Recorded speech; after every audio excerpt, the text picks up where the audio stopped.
คลิปนี้เอาหลอดมาพับเป็นดาวไหว้ทาแขนประดับโมบายกระป๋องนมกันค่ะพับมาแบบนี้ค่ะเอาหลอดมาแล้วพับลงมาเทียที่1ค่ะสามเหลี่ยมนี่ค่ะเป็นสามเหลี่ยมแบบนี้ค่ะ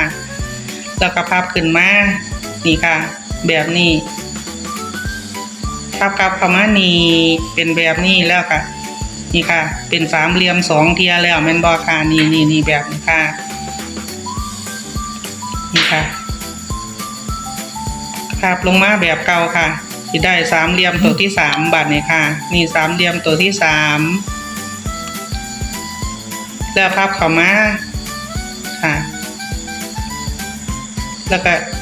จิกเข้าไว้จังซี่ค่ะนี่แล้วพับเข้ามาหากันจังซี่แล้วพับลงมาเป็นสามเหลี่ยมค่ะสิได้สามเหลี่ยม3ตัวค่ะนี่มีสามเหลี่ยม3อันแม่นบ่ค่ะแล้วเฮาก็สิพับไล่ไปเรื่อยๆจังซี่ค่ะพับเข่าแล้วก็หมุนพับลงจังซี่ค่ะแล้วก็ไปข้างหลัง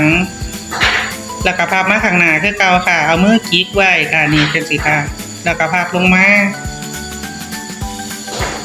ขึ้นไปคือเก่าค่ะนี่มุดจากข้างหลังแล้วก็พับมาข้างหน้าเอาเล็บจิกไว้แบบนี้ค่ะเอามือจิกไว้แล้วก็พับลงมาไปข้างหลังนี่อันนี้สิจบงานดีค่ะเฮาสิเก็บส่วนอันนี้ค่ะเก็บส่วนหลอดก็เอามีดตัดมาตัดแล้วก็เฮาก็สิเก็บส่วนเขาในหั่นเนาะค่ะเก็บส่วนเขาในหม่องนี้ค่ะแล้วมันก็สิออกมาเป็นดาวค่ะ